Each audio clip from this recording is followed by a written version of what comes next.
Bien, señores, tenemos el placer de contar con la presencia del doctor Eduardo Jorge Prat. Con el doctor Eduardo Jorge Prat podemos tratar 3 temas específicos. Uno, como abogado constitucionalista que es. 2, dentro del Partido Revolucionario Dominicano, 2 tendencias. Como miembro dirigente del partido, porque mucha gente desconoce que Eduardo Jorge Prat es sobrino de Salvador Jorge Blanco y como tal no se le conoce ninguna otra militancia que no sea en el PRD. Ha estado en organizaciones en algunos momentos, pero él es de ADN PRD. También dentro del PRD le ha tocado defender la posición institucional del partido, es decir, el sector de Miguel Vargas. Vamos a comenzar por ese tema. Doctor, gracias por estar aquí. Buen día, un placer estar con ustedes. Doctor, la noche de ayer tuvimos un programa especial con uno de los líderes de su partido, el doctor Luis, el licenciado Luis Abinader, y nos dimos cuenta que a veces como que no hay nada que hacer y da la sensación que lo que tenemos que hacer es como cuando esos matrimonios van al abogado o al consejero que dicen, yo creo que lo mejor es que ustedes se divorcien. Realmente ese es el deseo del sector institucional, que el otro sector acabe de irse. La situación del PRD es muy simple. Cuando uno va a la simple, base... doctor. Simple, porque cuando uno va a la base, es decir, a la militancia del partido, no hay división. La división se muestra en una parte de un grupúsculo de la élite partidaria. Lo que quiere la base, y así lo decía el presidente del partido el otro día, al terminar su rueda de prensa, decía que él va a trabajar por la unidad de la base del PRD. Y eso es muy importante, porque ¿qué es lo que quiere el PRDista? El PRDista lo que quiere es un partido que sea opción de poder. ¿Por qué? Porque en las próximas elecciones de 2016, por una sola vez en la historia constitucional dominicana, o por lo menos bajo esta constitución, el mismo día se va a elegir el presidente de la República, el vicepresidente, los alcaldes, los regidores y todos los legisladores. Y el PRD es un partido con una fuerte vocación de poder. Y precisamente lo que la dirección institucional del partido está haciendo es preparando el partido para ese momento estelar. Por eso se ha organizado este proceso convencional por mandato del Comité Ejecutivo Nacional y el PRDista está feliz. ¿Feliz por qué? Porque en su comunidad puede participar primero para la renovación dirigencial y luego, posteriormente, para lo que va a ser el proceso convencional de selección de los candidatos. Y esa es la efervescencia que hay ahora en el PRD. Nadie está pensando en esa, digamos, ese dime y direte que se mantiene en los interactivos, que se mantiene en la prensa, pero que no responde a la realidad del PRD. Hace unos meses yo estuve aquí en este programa y ustedes en el momento más álgido de los casos me preguntaban sobre la división del PRD y yo le decía, la estructura político-territorial del PRD está intacta, que me muestre un grupo, cuál comité de base, cuál comité provincial o cuál comité municipal, cuál estructura del PRD, Machi, usted sabe de estructura, está con ellos. ¿Por qué? Porque la dirección institucional representa al partido. Tú tomas el caso de Santiago. En Santiago de 6 diputados, de 7 diputados, 6 están con Miguel Vargas. Toda la dirección institucional es de Miguel Vargas, pero no tanto de Miguel Vargas, sino Miguel Vargas encarnando lo que es la dirección institucional, porque hasta que se produzca la convención es el presidente del partido. Lógicamente, muchos de aquellos que estamos adscritos a la dirección institucional somos los que pensamos que Miguel Vargas es el mejor activo del partido para conducirlo al poder. ¿Por qué? Por algo que decía el padre Uribíades Concepción Reynoso, que en paz descanse, un gran politólogo, un gran sociólogo, que hablaba del pitcher taponero.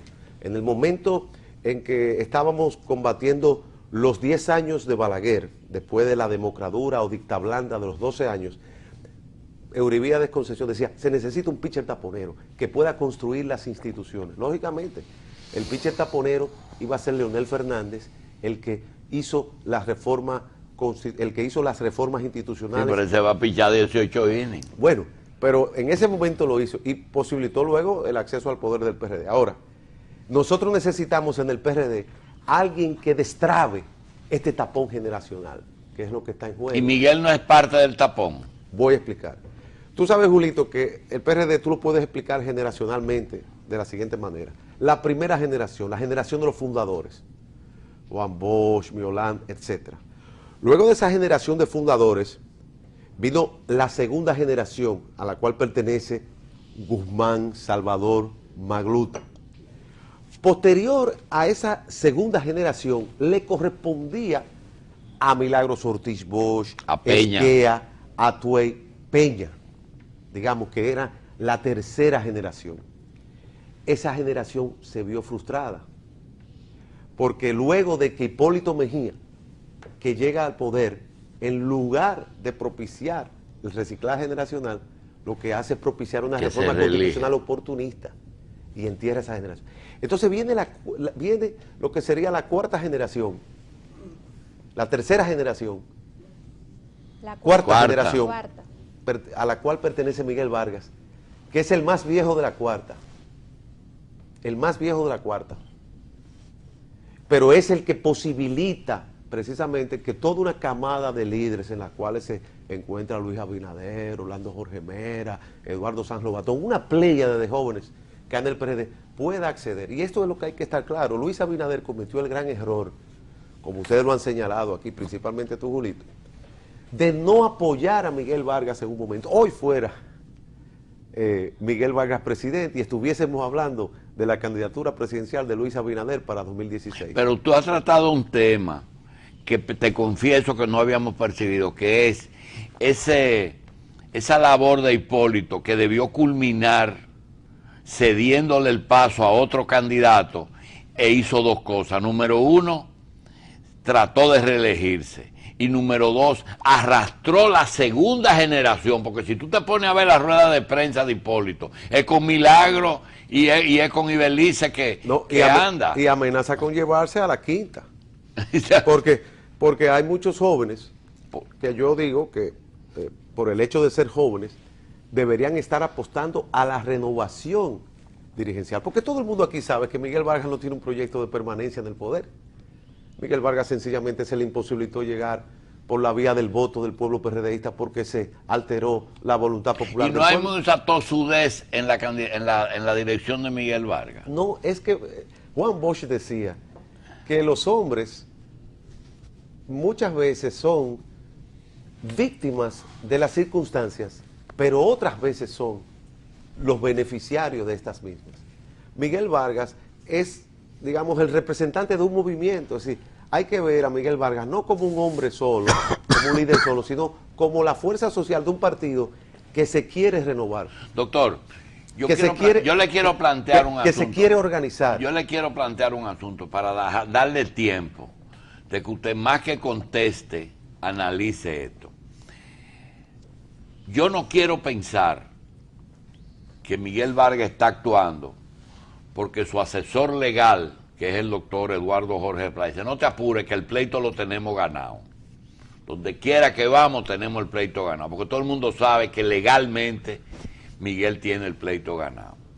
O que Soto Jiménez, con una idea de tipo militar estratégico brillante, le diga, no, pero con el tiempo el enemigo se va a cansar.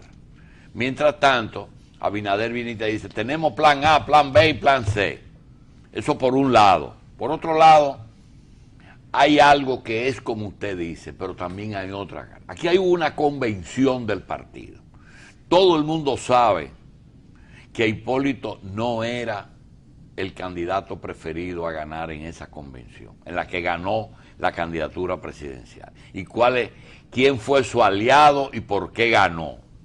Segundo, que con un 43% de la aceptación del voto popular, el PRD no sacó un senador. Y tercero, vinieron las elecciones que querían obligar al presidente del partido a subirse en una jipeta, pero a la vez le decían no te necesitamos. Yo quiero que usted no olvide esos tres eventos y nos diga si eso todavía está produciendo efectos no deseados. Lo que el PRDista está claro hoy es lo siguiente, que si el candidato de las pasadas elecciones del partido hubiese querido ganar, hubiese hecho lo que hacen los candidatos del PRD, lo que hizo Guzmán con Salvador en el 78, que lo llevó de senador, lo que hizo Salvador con Jacobo, que lo llevó como senador, y lo que hizo Hipólito en el 2000, que pactó con todas las fuerzas. Con Suberví, Milagro, todo lo que... Suberví, todo el mundo. Fue un gobierno, Hipólito gobernó con efectivamente el con el PRD.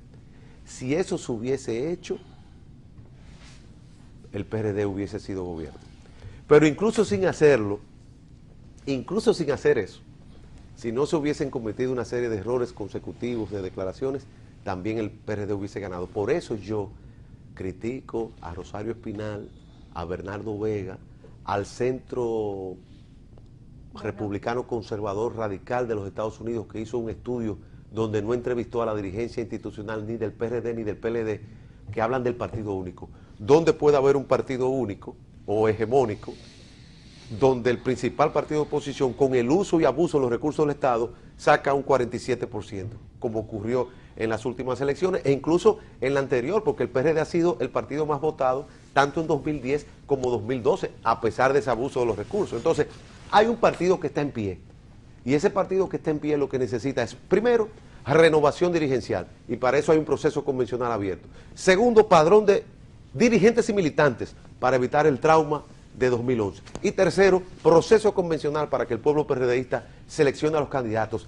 Y esa galvanización, esa catalización de esas legítimas ambiciones que hay. Por ejemplo, ¿cómo tú le dices a Rafaelito Martínez en Cabarete, posiblemente el próximo candidato a alcalde por el PRD, que no, que ahora él se vaya para la OEA, que van a hacer el plan A, el plan B o el plan C? ¿Cómo tú le dices eso a Francisco Fernández, alcalde? ¿Cómo tú le dices eso a Giovanni Tejada de Santiago? O a Andrés, o sea, ¿cómo tú le dices al PRDista de a pie que no, que ahora vamos a inventar? No, el PRD quiere ser gobierno, y quiere ser gobierno, como bien dice Miguel Vargas, no sobre los escombros de la administración del presidente Danilo Medina, sino sobre sus éxitos. ¿Por qué?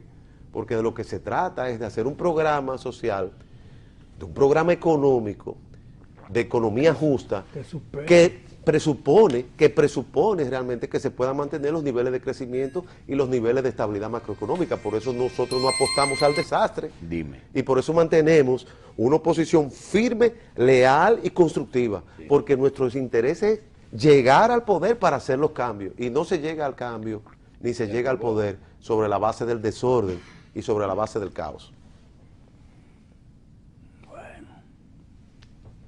Y esto, digamos, esto es lo fundamental. Es decir, la base del PRD tiene ese sentimiento de que se le arrancó la posibilidad de llegar al poder en el 2012, y eso por la ceguera de parte de su dirigencia. Y eso es precisamente el llamado que yo le hago a los jóvenes del PRD. Apostemos al futuro del PRD. Esto no se trata de Miguel Vargas. Respecto al planteamiento de Abinader de que celebrarán convenciones paralelas, bueno, simultáneas.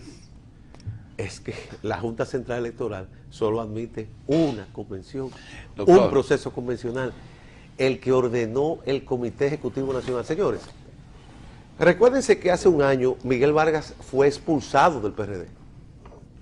Es decir, Miguel Vargas en junio de 2012 estaba fuera del PRD.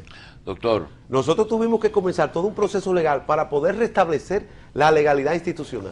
Doctor, me llama Guido Gómez y me corrí, me dice, óyeme bien, están muy bien los 3 puntos que tú señalas, la convención, los no senadores y las elecciones, pero te faltó lo que le dio motivo a todo eso.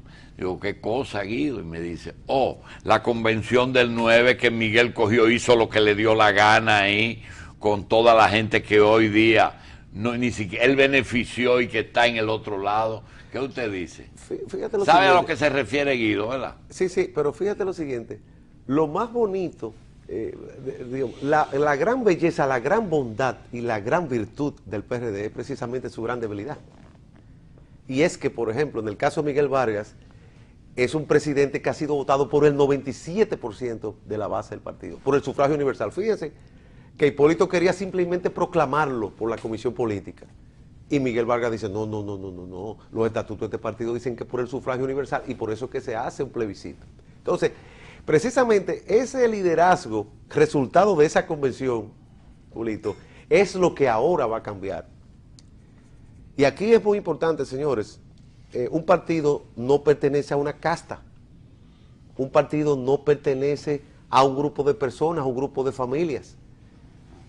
El partido se debe precisamente a los representantes elegidos por ese pueblo PRDista. Yo quiero que tú me digas, Machi, si tú crees que un partido que no sea el PRD puede tener el secretario general que tenemos nosotros, como es Junior Santos, expresión de lo que en Estados Unidos se llama el self-made man. Porque si por si ustedes no lo saben, Junior Santos, aparte de un viejo dirigente del PRD, joven, pero con mucho tiempo, era limpiabotas. Y a los 14 años organiza un grupo de limpiabotas. Yo conocí otros limpiabotas que no pasaron. Pero precisamente, lo bloquearon completamente. Pero, ¿qué pasa? Luego hace su negocio de banistería muy exitoso. Y luego hace un liderazgo en Los Alcarrizos. Hoy es alcalde de Los Alcarrizos. Y fue el subsecretario general más votado en el proceso convencional 2009. Y es el que se elige como secretario general. Parece que estamos de moda en la gente de abajo, sube, porque Maduro era chofer, ¿verdad? Pero yo lo que digo es lo siguiente, que eso es lo que demuestra la bondad del mecanismo democrático, de la democracia interna.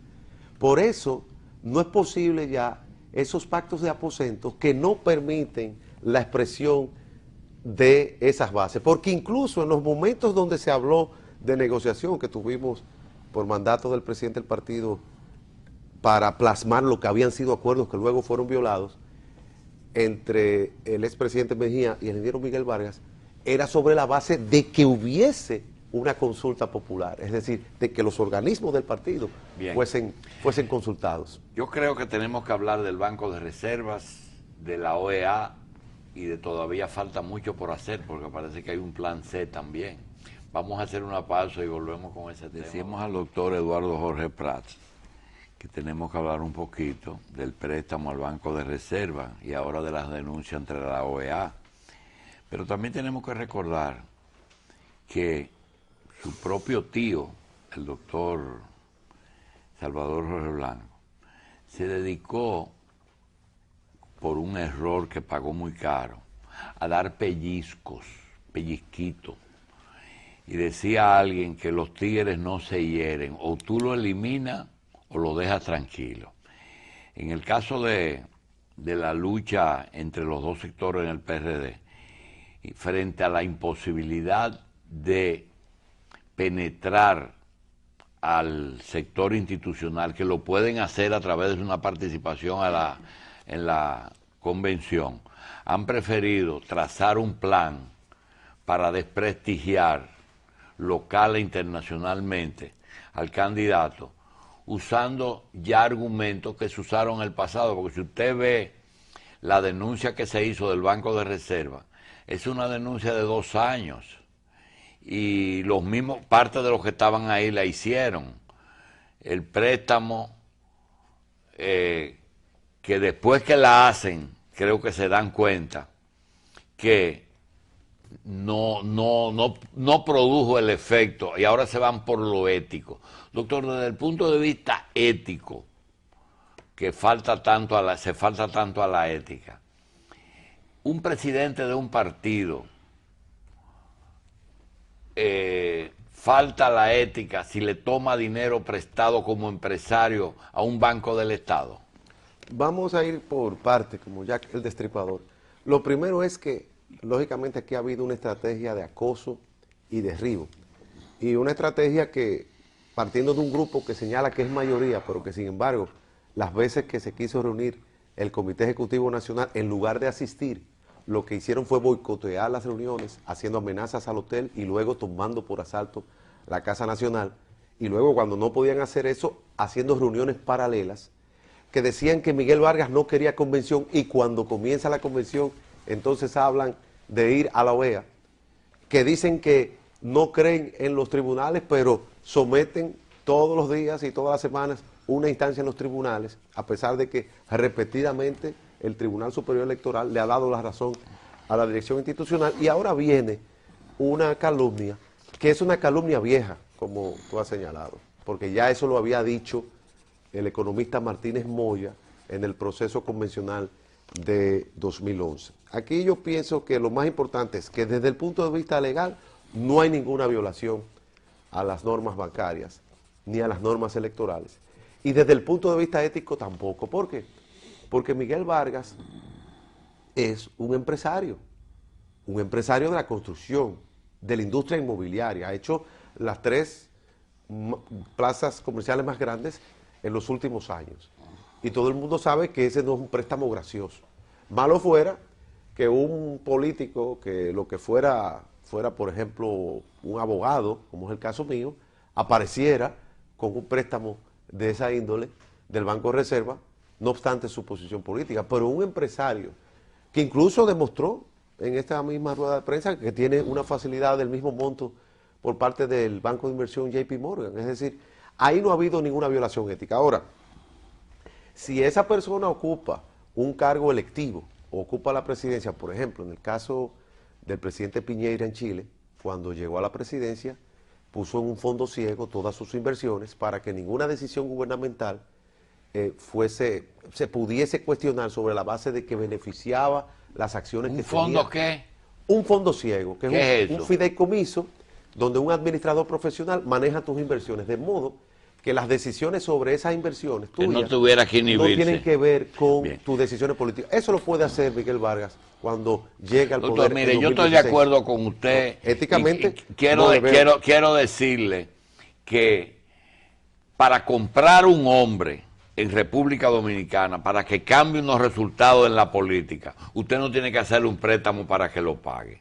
Aquí todo el mundo sabe que se busca un saco de dinero, se le lleva y a lo mejor se dan mucho más de 15 millones de dólares. Entonces estoy de acuerdo con que eso. Pero hay una cosa que yo creo que usted, que es práctico, además de técnico en derecho, doctor, y es que así como la tasa de cambio tiene un componente nervioso, es decir, que cuando hay ansiedad en la tasa de cambio, la gente cambia y aumenta la prima y hay un factor emocional en la tasa de cambio, así también ustedes no han tomado en cuenta que el pleito de opinión pública Miguel Vargas lo tiene perdido.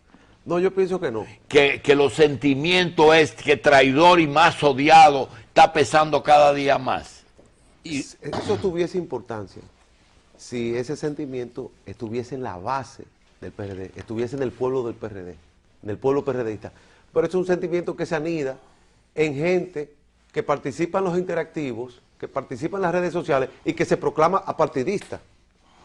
Además, Es decir, digo, un apartidismo un poco coyuntural y oportunista, porque si tú ves las declaraciones de participación ciudadana, sin esperar siquiera la aclaración del presidente del partido, tú dices, pero bueno, ¿y dónde es que hemos llegado en este movimiento supuestamente cívico, no partidista? Es decir, no, esa crítica moral o ese intento de destrucción moral en donde se anida es en un grupo que no es precisamente la base del... Ya el PRD entendió que Miguel Vargas no tuvo la culpa de la derrota del 2012. Y eso es lo más importante. El pueblo del PRD ya entendió que Miguel Vargas no traicionó al PRD, porque ya el pueblo del PRD se dio cuenta de que la verdadera traición fue la de un candidato presidencial que tenía 20 puntos de diferencia y que todos los días se levantaba para ver qué declaración le podía a él hacer perder más puntos, como decir que las domésticas eran unas ladronas, como decir que no le iba a pagar a los acreedores del Estado, como decir que iba a hacer un servicio militar obligatorio. Esa sí es una verdadera traición, desperdiciar toda esa gabela que tenía el PRD. Y eso lo entendió el PRD, y por eso, cuando tú ves lo de Puerto Rico, que fue un éxito en términos de convocatoria, y tú ves 4 gatos, porque eran 4 gatos los que habían afuera gritando, dice, no, este proceso no lo cambia nadie. Cuando tú ves que Santiago ha estado adelante en los grandes procesos políticos en el 78, la Carta de los Empresarios, que fue lo que enterró a Balaguer, en el 60, la muerte de Trujillo, lo que fueron la fundación de la universidad privada, la primera universidad privada, la primera asociación de ahorro y préstamo, el primer banco privado, y ahora la primera comisión local organizadora de la convención del PRD ya fue designada con un empresario prestante como es. ¿Y a qué usted Andrés cree Santos. que se debe que Guido, Yanilda, Tony, por lo menos Guido y Tony se entiende porque fueron perjudicados, pero Yanilda, Bautista, Orlando y todos los senadores que perdieron, que saben por qué perdieron, están cerrando fila con Hipólito? Eso habrá que ver, porque yo entiendo, por ejemplo, que aquí viene un proceso importante, que es el proceso de la elección de los cargos directivos. Posiblemente estos dirigentes, por su prestancia, no vayan a aspirar a estas posiciones electivas de secretario general, presidente del partido, etcétera. Estamos esperando que Miguel Vargas en su momento proclame su candidatura a la presidencia del partido, porque entendemos que debe ser él el que conduzca el partido hasta por lo menos mayo de 2016. Pero cuando se abra el momento de las candidaturas selectivas, esa camada de dirigentes tiene que participar. Miguel no acepta que todo senador, candidato a senador que perdió sin convención se repostulara ahora de nuevo. Es que hay que darle chance a que el pueblo del PRD se exprese sin distorsiones.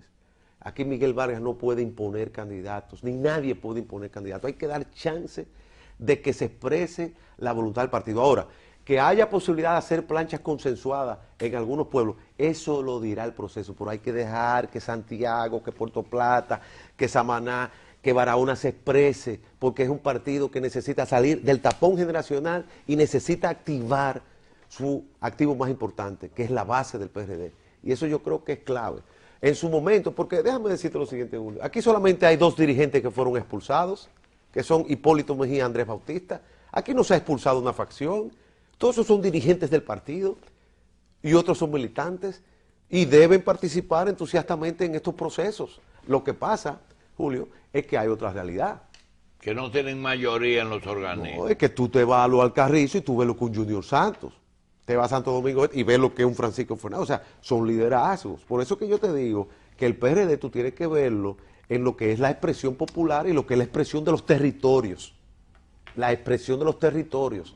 Porque hay un PRD territorial. Porque hay un PRD, pero cada municipio es un PRD y tú sabes lo que eso significa. O sea, tú tienes que sentarte a hablar. Por eso cuando dicen, no, que Miguel no tiene base. Y cada dirigente no trae una base detrás, no trae una cola.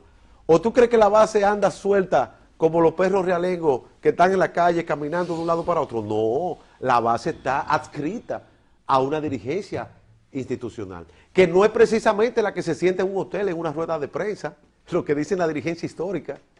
Cuando se habla de la dirigencia histórica del partido, la gente solamente piensa en algunos nombres. No, esos son, digamos, la oligarquía del PRD. Pero la dirigencia histórica es la que hay en cada municipio. Y ahí están surgiendo lo que son los nuevos líderes, de los cuales, por ejemplo, Junior Santos, nuestro secretario general, es una expresión de lo que es este nuevo PRD. Un PRD que precisamente no va a permitir la selección de dedos de candidatos, sino que lo que quiere es la expresión popular. Y yo creo que ahí es que está la fortaleza del PRD, y ahí es que está que ese 47% de 2012, que es un 47% no del candidato, sino del partido, porque lo que era del candidato él lo perdió en el camino con las declaraciones, y lo que quedó fue el voto duro del PRD, los que fuimos a votar por el PRD, no obstante lo que el candidato hacía todos los días. Y eso que usted está diciendo, ellos lo saben, la gente de Hipólito Mejía. Yo entiendo que sí, porque en el PRD nunca se han proscrito las corrientes, incluso los estatutos del PRD hablan de las corrientes, y es perfectamente posible que hayan corrientes que se expresen, pero tienen que expresarse a través de los mecanismos. Por eso a mí me sorprende que se diga que se tiene mayoría, pero tú no vayas a la reunión de la Comisión Política. Se dice que se tiene mayoría, pero tú no vas a la reunión del Comité Ejecutivo Nacional. Entonces, ¿de qué mayoría tú me hablas si tú no te expresas en los organismos que hay. Por eso yo te digo a ti lo siguiente, cuando aquí se dice que nosotros tenemos unos partidos, una democracia con unos partidos que dan pena, hay que tener mucho cuidado. La República Dominicana es de los pocos sistemas políticos en donde hay dos partidos que convocan con gran intensidad la adhesión de sus militantes y simpatizantes, y son el PLD y el PRD, cosa que no ocurre. Nosotros somos un sistema bipartidista, o por lo menos de coalición bipartidista. Y ahora el PLD, con todas las críticas que se le ha hecho a ese proceso, ha renovado su dirigencia al Comité Central, con todas las críticas que se le puede hacer ahora. Lo que el PRD no se puede dar el lujo es de no hacer su convención de aquí al 27 de julio y no renovar su dirigencia como debe ser. Antes de la pausa, ¿qué porcentaje de la crisis usted le da a sentimientos personales o a problemas individuales entre líderes? Es decir, el hecho de que Atuey de Camp, por ejemplo, en vez de conversar más con Miguel, esté más cerca de Hipólito. El caso de Hipólito y de Miguel, que un día se reúnen, al otro día le dicen por la ley o por la fuerza. ¿Hay un componente personal a juicio suyo? Bueno, en la política se dice que lo personal es político y lo político es personal. Lo hemos visto ahora recientemente en Francia, que ha sido un país en donde ha tratado de dejar lo personal y lo íntimo a un lado, porque es un sistema puramente republicano que admite que la vida privada de los políticos está al margen de lo que es su vida pública, por eso ha cambiado. Y realmente lo que son las relaciones personales tienen una incidencia notoria. Pero aquí yo pienso que hay que ponerse por encima de las amistades y las animadversiones y pensar en el país. El PRD es muy importante para la consolidación de la democracia dominicana. Y los que estamos ahora en el PRD es luchando por la institucionalización del PRD. Nosotros no estamos en el PRD luchando por propiciar una dictadura personal o que lo que diga un hombre es lo que va. Lo que nosotros queremos es que en el PRD haya la activación de los organismos. A Peña Gómez le fue muy difícil el manejo institucional del partido porque Peña Gómez heredó las tendencias. Esas tendencias que se desarrollaron a partir de las primarias del 76, cuando él lanzó 7 precandidatos, pero de esos 7 precandidatos se crearon 3 fuertes tendencias, que fue la de Guzmán, la de Salvador y la de Magluta. Por eso en los estatutos del PRD se habla de corrientes, porque lo que se quieren son corrientes institucionales. ¿Las corrientes son buenas?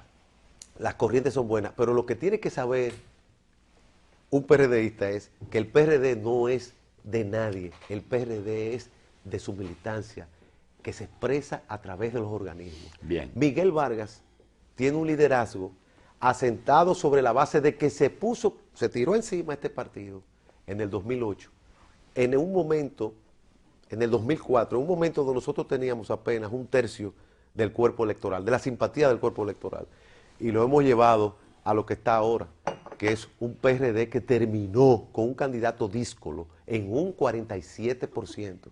En un país donde hay doble vuelta, es decir, que nosotros estamos a ley de 5 puntos. Estamos hablando de lo que es la expresión de un pueblo PRDista que votó a pesar de que se sabía de que íbamos a perder, porque ya en la última semana cualquiera se deprime frente a un candidato con estas declaraciones que son misteriosas, porque Hipólito Mejía es uno de los hombres más inteligentes de este país, que las diera así, casi como si quisiera perder, y eso ya el PRD lo sabe. El pueblo del PRD sabe que la traición no fue la traición de Miguel Vargas, la traición fue la de un candidato que dejó perder. Entonces usted le reconoce inteligencia a él, ¿verdad?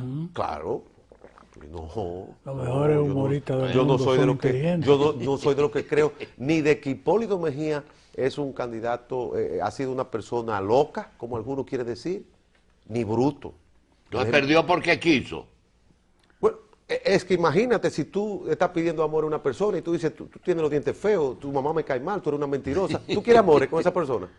Entonces, si tú estás conquistando a esa novia que es el electorado y tú le dices, la doméstica es una ladrona, tú no te voy a pagar, a ti te voy a mandar un servicio militar obligatorio, ¿qué es lo que tú quieres? Entonces eso habrá que estudiarlo, habrá que escribir la historia oculta desde 2011 hasta esta época, para que se sepa quiénes fueron los verdaderos aliados del Bien. Partido de la Liberación Nosotros Dominicana. tenemos unos temas específicos. Vamos a hacer una pequeña pausa y regresamos con el doctor Eduardo Jorge Prats. Seguimos con el doctor Eduardo Jorge Prats. No vamos a desperdiciar una oportunidad de tener al doctor Jorge Prats aquí para pedirle desde el punto de vista legal una serie de temas que parece que lo vamos a tener en los próximos años aquí discutiendo, porque eso es como un tsunami. El terremoto marino ocurre en otro lugar y comienza la ola a acercarse a República Dominicana. Doctor, en el tema de migración, usted fijó su posición muy clara. Los nacidos aquí son dominicanos para usted, ¿verdad? Usted en el otro programa lo explicó. El resto está bien, fuera de ese tema del fallo del Tribunal Constitucional. No, nosotros apoyamos, por un lado, el plan de regularización de los inmigrantes ilegales. Es decir, todo aquel que esté en una situación de irregularidad pueda acogerse al plan de regularización. Y quien no se acoja y no haya nacido aquí debe ser deportado de modo individual y como dicen las leyes migratorias. Bien. Lo segundo es que nosotros entendemos que puede haber un reconocimiento legislativo, una amnistía de aquellas personas nacidas antes del 26 de enero de 2010, porque después del 2010 está más que claro Bien. que el hijo de ilegal no es nacional. Por eso nosotros hemos aplaudido. Yo creo que la posición del gobierno, del presidente Medina, ha sido ecuánime. Para este fuego generado por la crítica internacional, nosotros respaldamos la manera como se ha Doctor, manejado nosotros no esta- hemos entendido el otro fallo del tribunal con respecto al Colegio de Abogados. ¿Qué fue lo que se falló? Bueno, hubo un curioso que descubrió que la ley del colegio no había sido aprobada conforme al trámite legislativo establecido por la Constitución en cuanto al número de lecturas, es decir, el procedimiento de forma. Entonces, el tribunal declaró inconstitucional la ley por violación, por ese vicio de forma, pero dio un plazo, mejor dicho, exhortó al Congreso a que aprobara una ley para que entonces, regularice eso. para que cuando entre en vigor, aquella que da lugar para no provocar un vacío, y eso se lo permite hacer Y la ley orgánica. y el Tribunal Constitucional está en condiciones de también trazar camino. Sí, esa es una cosa más bonita que tiene la ley orgánica del Tribunal Constitucional, que su artículo 47 habla de las sentencias interpretativas. Y es la posibilidad de dar sentencias, por ejemplo, en este caso, exhortativas. Se exhorta al Congreso a que apruebe una ley, en este caso, que cumpla con las formalidades de que se apruebe con las mayorías. Eso es muy correcto. Es decir, Bien. técnicamente es impecable esa decisión. Bien, otro tema, doctor. La experiencia suya ya en el ejercicio profesional, viendo los diferentes aspectos del derecho civil, el derecho constitucional, el derecho penal, ¿usted ve venir la legalización de las drogas aquí al país? Ojalá, porque yo pienso que la vía de la penalización no es la vía más correcta. Yo creo que este flagelo debe ser enfrentado como un problema médico que es, como un problema sanitario, como un problema que debe ser abordado. Y desde no una es perspectiva- económico el principal problema de drogas, que No, distorsiona la no, economía. Claro, la ilegalización es lo que genera la economía de la droga. Y aquí nosotros tenemos que ver lo que ha sido la experiencia con la legalización del alcohol, lo que fue la prohibición en los Una Estados Unidos. pregunta relacionada. ¿Qué actitud tiene su partido respecto al caso Quirino y su relación con el Estado? Bueno, la posición del partido, no en este caso de Quirino, sino en sentido general, es la de que hay que combatir la inseguridad ciudadana y de que hay que combatir el narcotráfico, porque eso es lo que establecen nuestras leyes. Pero una posición particular sobre un caso no creo que la haya. Bueno, pero un caso que tuvo ligado a su partido. Bueno, yo creo que lo más importante es cuando se habla, por ejemplo, de la ley de partidos, cuando se habla del financiamiento de los partidos, lo que se quiere es dotar a los partidos y a sus candidatos de la posibilidad de acceder a un financiamiento y que lo haga impenetrable frente a la posibilidad de que participen estas mafias organizadas en el financiamiento de los candidatos, como ha ocurrido en Colombia. Doctor, a mí me da la sensación, y no quiero fijar una posición frente a usted, de que por la experiencia, los casos, los pronunciamientos en toda su vida, que hemos vivido más o menos una parte de nuestra generación juntos, de que en el caso del aborto, la eutanasia y los matrimonios gay, personalmente usted está de acuerdo con esas tres cosas, ¿es así? Bueno, yo lo vengo sosteniendo en mi libro de Derecho Constitucional desde el año 2003, de que en el caso del aborto pienso que hay un derecho de la mujer a la interrupción voluntaria del embarazo, y de que en caso de criminalización no debe ser una criminalización absoluta, sino que deben haber ciertos supuestos como peligro de la vida de la madre, violación, en los cuales se permita el aborto. En cuanto al matrimonio entre personas del mismo sexo, creo que el gran error fue que en la reforma de 2010 se congeló una visión del matrimonio, no dándole posibilidad a que la sociedad fuese evolucionando, porque posiblemente hoy haya una gran censura al matrimonio homosexual, a la unión homosexual, pero posiblemente en algunos años cambie la percepción del pueblo y el Congreso pueda aprobar. ¿Usted no considera que el problema, aunque parezca un problema... Ahora, Julio, yo quiero decirte algo. Tú sabes que yo soy católico, practicante y creyente.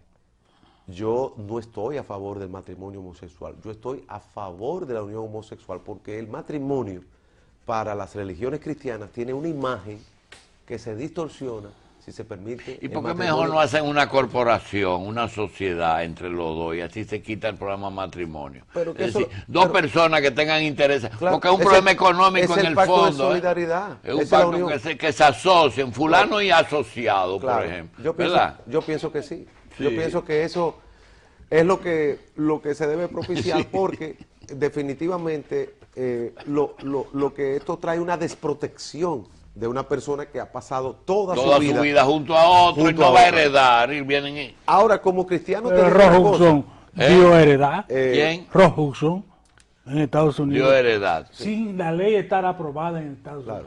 Pero te digo una cosa, como cristiano, pongo muy en duda que Jesús llegara ahora y criticara el matrimonio gay. Porque lo que él hizo en Palestina hace 2000 años fue defender a las mujeres que estaban proscritas, defender a los cobradores de impuestos, defender a los niños, defender a los vulnerables y a los excluidos. Y yo pienso... ¿Y él defendió a los cobradores de impuestos? Bueno, claro. No, y no lo sacó a fuerte. A las víctimas. Eran víctimas en ese momento, porque incluso hasta dijo, paguen los impuestos, que hay que pagarlos.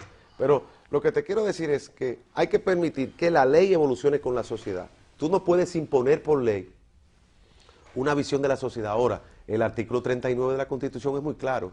Se castiga, se prohíbe todo trato discriminatorio. Ahora, recientemente, el 7 de marzo, la Corte Europea de Derechos Humanos declaró violatorio del Convenio Europeo de Derechos Humanos el hecho, perdón, de que en Italia sea obligatorio llevar el apellido paterno y no se dé posibilidad a que los padres puedan establecer el orden de los apellidos, de que pueda ir primero el apellido de la mujer y luego del padre, o que solamente vaya el apellido de la madre. Un problema de identidad, sí, de seguridad en la identidad. Pero, aquí lo más importante es que hay una evolución de la sociedad hacia la igualdad. Pero en ese caso hay una traza que te dice lo que ha de hacerse en la sociedad. Y se tiene una costumbre y una usanza y unos métodos que coinciden con lo que existe en cuanto a la heredad del apellido y esas cosas. Pero aquí, por ejemplo, hemos evolucionado, Machi. Recuérdate que antes la ley permitía que se hicieran discriminación en cuanto al estatus de los hijos. Hoy ya la ley prohibió. No, eso hace mucho tiempo. No, eso apenas tiene 10 años. O sea, se prohibió hacer discriminación entre hijo natural e hijo legítimo en cuanto a su consignación en la identidad. Es decir, ha habido un avance de la sociedad. Cuando iba a una sala, ahí se decidía en una sala judicial. Con respecto a los hijos, a los apellidos, ¿qué fue lo que usted dijo? Acaban de declarar la Corte Europea de Derechos Humanos que la ley italiana que obliga a llevar el apellido paterno y que no permite, no le da la opción de que los padres decidan si va solo el apellido materno o si van ambos en el orden que quieran los padres. Tiene que ser padre adelante Igual que aquí. El problema es que eso es un problema genético, eso es lo que te da a ti la cantidad de gente que por ese error podría casarse con una hermana. Es un problema, yo creo que eso está muy bien, lo de Italia. No, porque siempre se te consigna quiénes son tus padres. O sea, siempre hay la Por el posibilidad. camino que vamos, doctor. Tu acta de nacimiento dice quiénes son tus La padres. esposa mía me va a dar su apellido, no al revés. Mira, había un constitucionalista alemán, Carl Schmitt, que en el año 1928 escribió su primer libro, La teoría de la Constitución, y es de las pocas personas que en esa época adoptó el apellido de su mujer. Bueno, Y él se tenía, puso- él se tenía puso el sus apellido. razones muy personales. ¿En qué año, doctor? 1928. Lo que Quería pasa- tanto a su mujer que se puso el apellido de ella. Lo que pasa también que hay algunas leyes no escritas, sino Costumbre. costumbres, que los judío es el que sale de una mujer. Oigan bien, ellos aceptan como judío el Claro. que sale del vientre Porque de una tiene- mujer judía. Que tiene la prueba visible. Porque yo, La exacto, paternidad porque yo invisible. hay un cuento árabe que dice, los hijos de mis hijas, mis nietos son, los de mis hijos, yo no lo sé. Pero fíjate, por ejemplo, el hecho de que la mujer lleve, por ejemplo, Fue que antes firme, de ADN. por ejemplo, Patria de Rodríguez, eso no es una ley, es una costumbre. Es una costumbre que cada día va en desuso porque muchas mujeres profesionales, empresarias Mantienen su apellido. Mantienen su apellido y no toman. Y sociedades muy igualitarias como la norteamericana, la mujer se queda con el apellido como Jacqueline Kennedy, que fue acumulando los apellidos de sus Que le interesaba con Nadie ese sabe apellidazo. cuál. Con ese apellidazo nadie se lo va a quitar. Exactamente. Doctor, gracias. Gracias a ustedes. Vamos a agradecerle al doctor Eduardo Jorge Prat toda su participación aquí.